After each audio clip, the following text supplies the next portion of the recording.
Olá, bom dia. Hoje é terça-feira, dia 27 de abril. Você vai ver no Jornal Toda Hora que a Procuradoria-Geral da República denunciou o governador do Amazonas por participação em um esquema de corrupção durante a pandemia. Os Estados Unidos querem doar 60 milhões de doses de vacinas contra a Covid para outros países.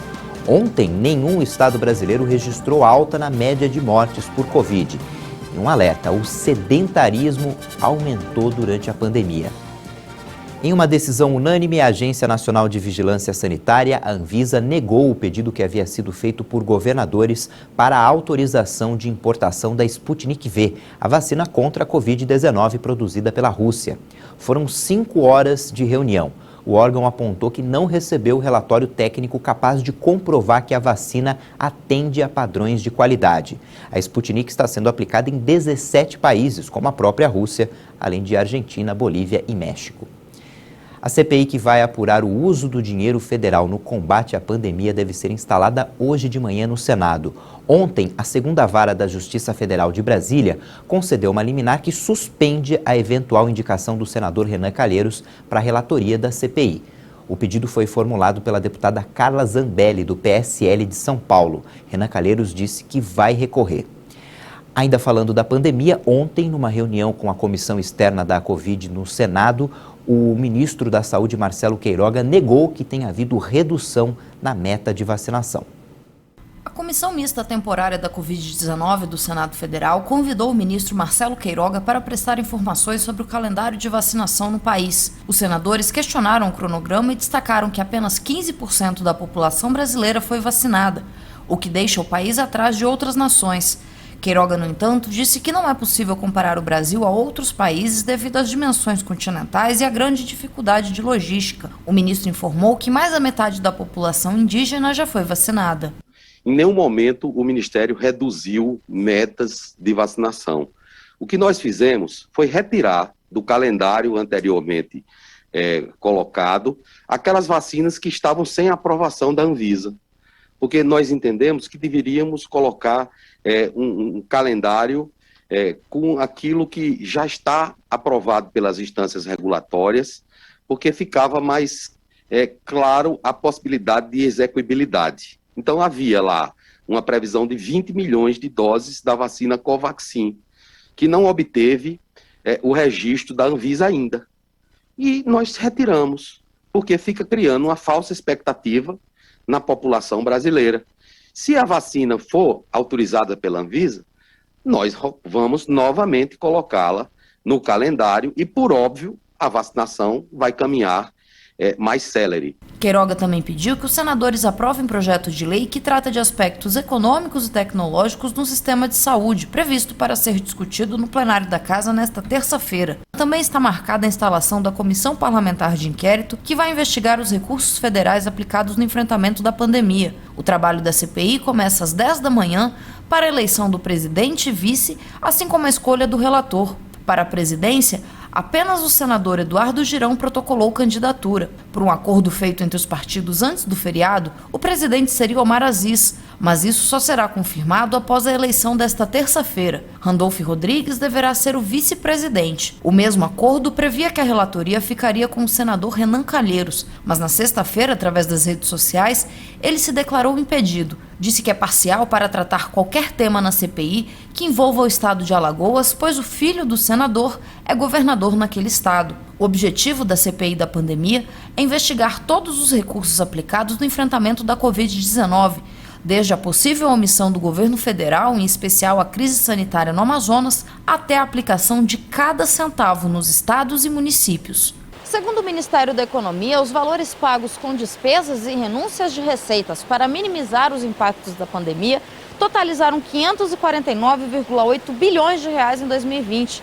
Esse valor inclui o pagamento do auxílio emergencial, medidas de manutenção de emprego e renda, entre outros. Já o Ministério da Saúde, segundo a plataforma Localiza SUS, destinou mais de 65 bilhões de reais para o enfrentamento da pandemia, sendo que destes, 31 bilhões são de despesas já quitadas. Os ex-ministros da Saúde, Luiz Henrique Mandetta, Nelson Teich e Eduardo Pazuello, devem ser convocados para falar na CPI. O pedido é defendido tanto pelo senador Randolfo Rodrigues quanto por Eduardo Girão. A senadora Elisiane Gama, do Cidadania, já requereu que a CPI atue em coordenação com a Comissão Temporária da Covid, que já tem acompanhado as ações de enfrentamento à pandemia. Ela pede que a comissão compartilhe documentos e informações quando for conveniente. A CPI da pandemia é composta por 11 senadores titulares e 7 suplentes. O bloco Unidos pelo Brasil, que inclui o MDB, PP e Republicanos, terá 3 titulares: Eduardo Braga, do MDB, Renan Calheiros, também do MDB, e Ciro Nogueira, do PP. Os suplentes serão Jader Barbalho, do MDB,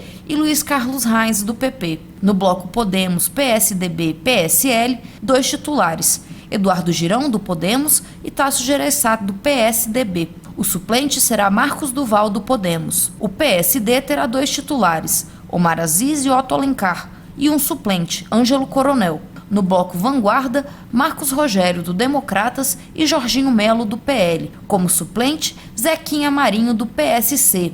No bloco Resistência Democrática, que conta com o PT e o PROS, o titular será Humberto Costa e o suplente, Rogério Carvalho, ambos do PT. No bloco Senado Independente, que conta com PDT, Cidadania, Rede e PSB, o titular será Randolfo Rodrigues, do Rede, e o suplente, Alessandro Vieira, do Cidadania. O economista do IBMEC, doutor em ciência política, Jackson de Tone, explica que o pedido de investigação na Comissão Parlamentar de Inquérito é um direito constitucional da oposição e pode tanto avançar para cenários complicados para o governo, como concluir que não houve omissão. No Brasil, nós tivemos muitas CPIs, desde a Constituição de 1934, que determinaram viradas, que determinaram fatos políticos muito importantes que provocaram grandes rupturas, e até avanços democráticos.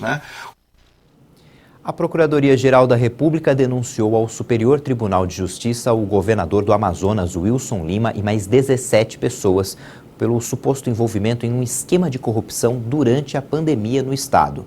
A principal suspeita é de desvio de recursos para a compra de respiradores e um prejuízo de R$2 milhões aos cofres públicos. O caso será analisado pelo STJ e, se a denúncia for aceita, os citados se tornam réus. A denúncia não pediu o afastamento do governador do cargo. Em nota, Wilson Lima reafirma a legalidade de seus atos à frente do governo do Amazonas e ainda diz que a denúncia não reúne provas de seu envolvimento com os supostos crimes apontados. O presidente da Câmara dos Deputados, Arthur Lira, disse que o Congresso deverá votar ainda esse ano a reforma tributária, sobre o pagamento de impostos, e a reforma administrativa, sobre a estrutura do governo. A reforma administrativa chegou ao Congresso há 7 meses. O comando da Câmara ainda estava com o deputado Rodrigo Maia. O presidente Jair Bolsonaro fez um pronunciamento para dizer que a reforma não vai tirar direitos do funcionalismo. Mas existem alguns ajustes que precisam ser feitos em uma máquina que apresenta vários problemas de desgaste provocados ao longo de vários anos. Hoje, o Brasil é o 7º país que mais gasta dinheiro no mundo para manter seus servidores. O valor passa dos 12% do PIB. E nesta conta aparecem alguns pagamentos difíceis de explicar, como disse o secretário especial de desburocratização do Ministério da Economia, Caio Paes Andrade. Segundo ele, o país gasta 8 bilhões e 300 milhões de reais por ano, com 69 mil servidores que continuam recebendo salário por funções que já foram extintas, como o operador de telex, aparelho que nem existe mais. O objetivo da reforma é corrigir esse tipo de distorção.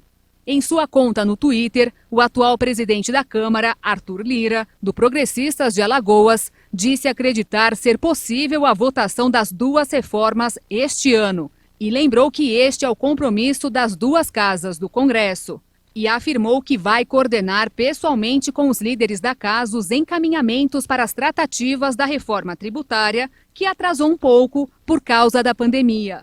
Mas lembrou que a administrativa já começou a ser discutida.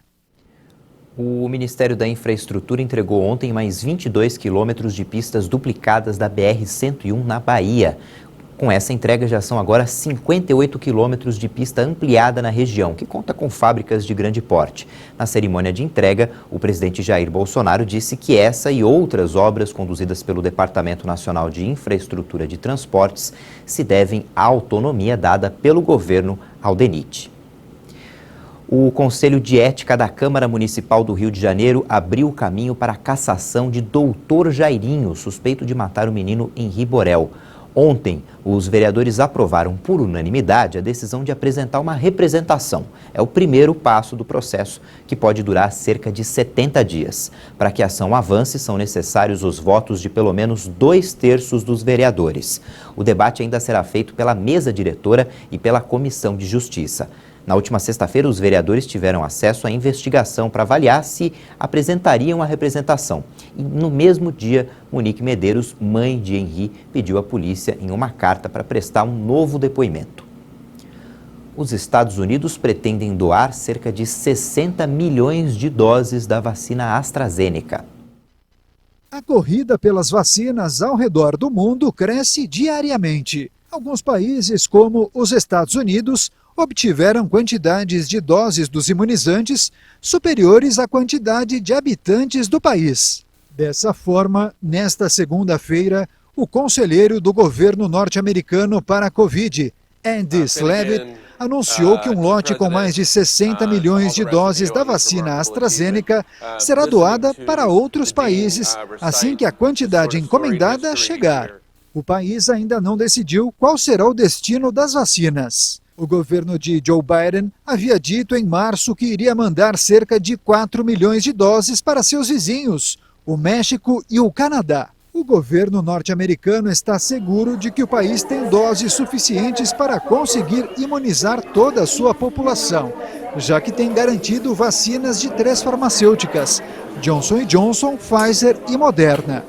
Ainda não há datas para que as doações ocorram, já que o governo americano depende da chegada dos 300 milhões de doses que adquiriu da AstraZeneca. A Caixa Econômica Federal paga hoje a primeira parcela do auxílio emergencial para quem recebe o Bolsa Família e tem um número de identificação social terminado em 7. E recebem hoje também os trabalhadores que não fazem parte do Bolsa Família e fazem aniversário no mês de outubro. Depois do intervalo, a gente vai mostrar que nenhum estado brasileiro registrou alta na média de mortes por Covid. E você vai ver que a pandemia fez aumentar o sedentarismo. A gente volta já.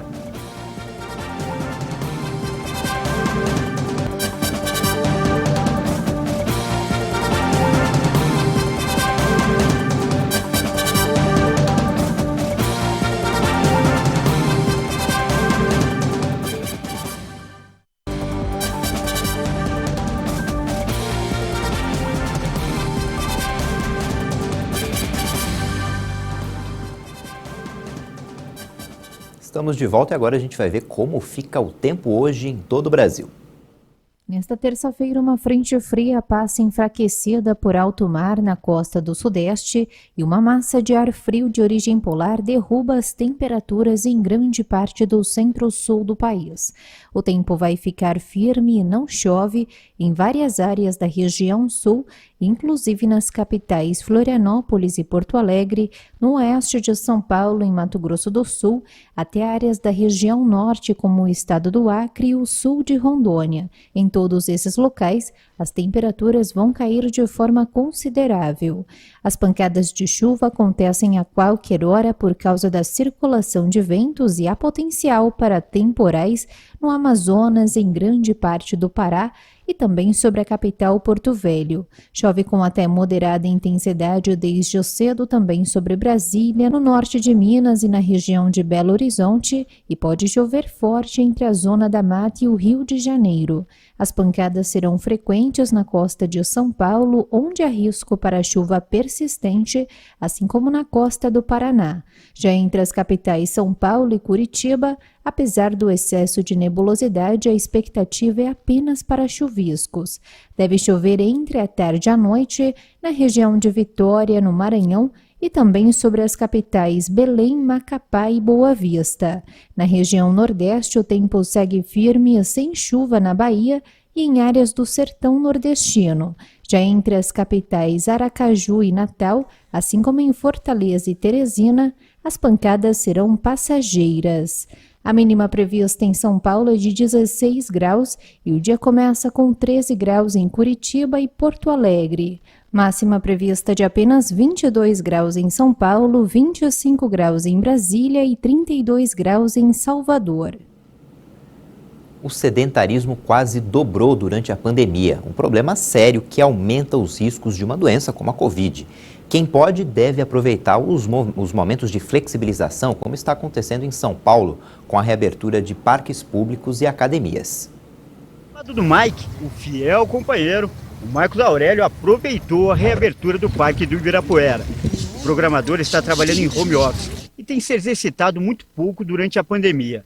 Agora ele e o cão vão poder colocar as atividades físicas em dia. Traz uma certa felicidade, assim, uma certa liberdade, né? Que a gente estava um pouco mais restrito antes da reabertura, né? Acho que a gente se sente um pouco mais livre, assim. Agora, quem ficou mais contente, você ou o Mike? A gente viu a cara de felicidade dele correndo aqui. Eu acho que ele está bem mais feliz, sim, viu? Ele está mais feliz, eu acredito. A falta de exercícios físicos tem sido um dos efeitos colaterais mais preocupantes dessa pandemia. Uma pesquisa realizada por uma grande rede de academias mostra que o sedentarismo aumentou muito entre os brasileiros. Antes da pandemia, a estimativa era de que 35% das pessoas não praticavam nenhum exercício. Após as medidas de isolamento social, esse índice aumentou para 66%. A Organização Mundial da Saúde recomenda que cada pessoa deve praticar pelo menos 300 minutos de atividades físicas leves por semana, como uma caminhada. Mas com a adesão ao home office, muita gente não consegue mais atingir essa meta. Antes, mesmo sem a intenção de se exercitar, as pessoas acabavam se movimentando para realizar as tarefas do dia a dia.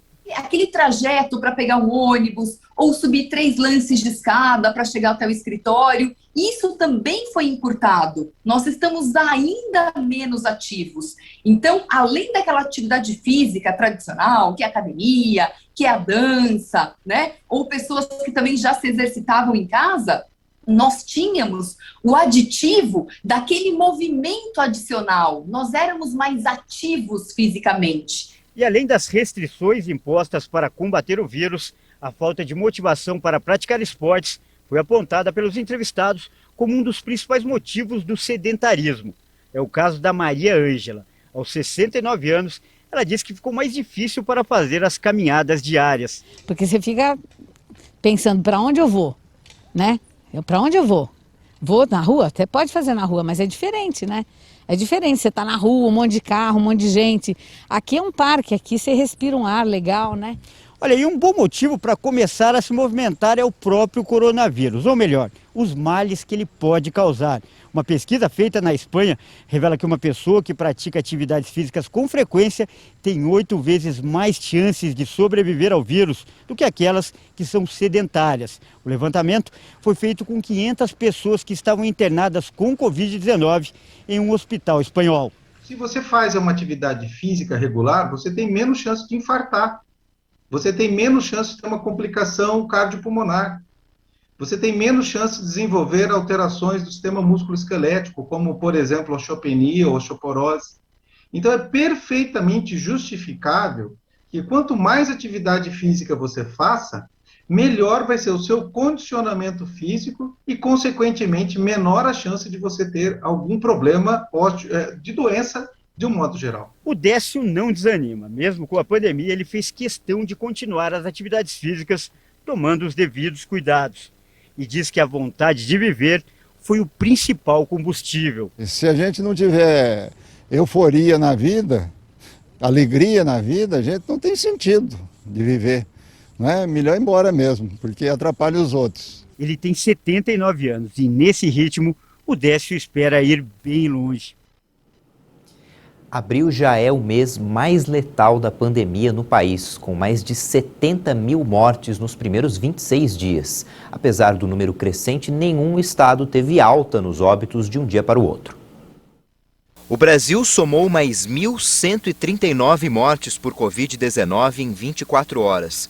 Com isso, o país já tem 391.936 vítimas da doença. Também foram adicionados 28.636 novos casos em relação ao dia anterior, chegando a mais de 14.369.000 diagnósticos confirmados. A média móvel de mortes nos últimos 7 dias baixou um pouco e está em 2.465 por dia. E a curva de novos casos em uma semana também segue em redução. Agora está em 53.533 confirmações diárias. No mapa, analisando a evolução da doença, podemos verificar que dessa vez não houve aumento nos óbitos pelo coronavírus em nenhum estado. 14 deles registraram estabilidade: Acre, Alagoas, Ceará, Espírito Santo, Goiás, Mato Grosso do Sul, Minas Gerais, Pará, Pernambuco, Rio de Janeiro, Rio Grande do Norte, Rondônia, Roraima e Sergipe. E em queda aparecem 12 unidades da federação: Amapá, Amazonas, Distrito Federal, Maranhão, Mato Grosso, Paraíba, Paraná, Piauí, Rio Grande do Sul, Santa Catarina, São Paulo e Tocantins. O estado da Bahia não divulgou os dados. Já foram aplicadas no país mais de 42.787.000 doses de vacinas contra a Covid. Segundo o Ministério da Saúde e as Secretarias Estaduais de Saúde, mais de 29.600.000 pessoas foram imunizadas com a primeira dose da vacina, um total que equivale a 13,98% da população. E mais de 13.185.000 pessoas receberam a segunda dose. Os estados que mais vacinaram a população, proporcionalmente, são Rio Grande do Sul, Mato Grosso do Sul e Espírito Santo. A União Europeia entrou com uma ação judicial contra o laboratório AstraZeneca por causa dos atrasos na entrega de vacinas. O anúncio foi feito nesta segunda-feira por um porta-voz da Comissão Europeia, que afirmou que a empresa não está em condições de aplicar uma estratégia confiável para garantir as entregas no prazo fixado. A Comissão iniciou na última sexta-feira uma ação legal contra a empresa AstraZeneca, baseada em violações do acordo de compra antecipada. O que importa para nós nesse caso é garantir uma entrega rápida de um número suficiente de doses que os cidadãos europeus têm direito e que foram prometidas nas bases do contrato. A AstraZeneca garantiu que respeitou totalmente o contrato com Bruxelas e disse que espera ter a oportunidade de resolver essa disputa o mais rápido possível. A empresa entregou no primeiro trimestre 30 milhões das 120 milhões de doses acordadas com a União Europeia e espera entregar mais 70 milhões no segundo trimestre. A Marinha da Indonésia publicou um vídeo da tripulação do submarino que naufragou em Bali, com a tripulação cantando a bordo apenas algumas semanas antes da tragédia. Autoridades do país encontraram pedaços da embarcação e confirmaram a morte de todos os tripulantes. Um vídeo emocionou a Indonésia e o mundo nesta segunda-feira. A Marinha do país divulgou imagens da tripulação do submarino que naufragou em Bali em um momento de descontração e despedida semanas antes da tragédia que matou 53 tripulantes. O vídeo, filmado a bordo do KRI Nanggala 402, mostra um grupo cantando Sampai Jumpa, uma música popular indonésia cujo nome significa adeus. O momento foi gravado como mensagem de despedida ao ex-comandante das Forças Submarinas Indonésias, cujo sucessor assumiu o cargo no início de março. O comandante do submarino, Eri Octavian, apareceu reunido com o grupo, perto de um dos seus subordinados que toca o violão. Um dos versos da música diz: "Não estou pronto para sentir sua falta, não estou pronto para deixá-lo."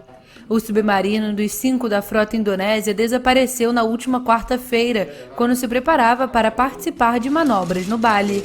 As Forças Armadas indonésias anunciaram no domingo que encontraram o submarino fragmentado em 3 partes, a mais de 800 metros de profundidade, e que toda a tripulação morreu. O pequeno helicóptero da NASA voltou ao céu de Marte. A máquina fez o 3º voo. Após um primeiro voo estacionário e um segundo quase sem movimentação lateral, o Ingenuity percorreu 50 metros no domingo, atingindo a velocidade de 7 km por hora. A filmagem foi captada pelo rover Perseverance, que levou o helicóptero a Marte. O voo de deslocamento lateral foi um teste para o sistema de navegação autônomo do helicóptero, que realiza o trajeto com base em informação previamente recebida. A densidade baixíssima do ar marciano, 1% da atmosfera terrestre, obrigou a NASA a desenhar um helicóptero ultraleve que volta a voar em breve. A expectativa é de que as operações se tornem cada vez mais difíceis e levem a máquina ao limite. Após 1 mês no máximo, a experiência será interrompida, para que o Perseverance se dedique à sua missão principal, buscar rastros de vida antiga em Marte. Essa edição fica por aqui. Já 10 da manhã no horário de Brasília, tem outras informações com a Patrícia Velenic. E no YouTube você pode rever nossas reportagens. Tchau, bom dia.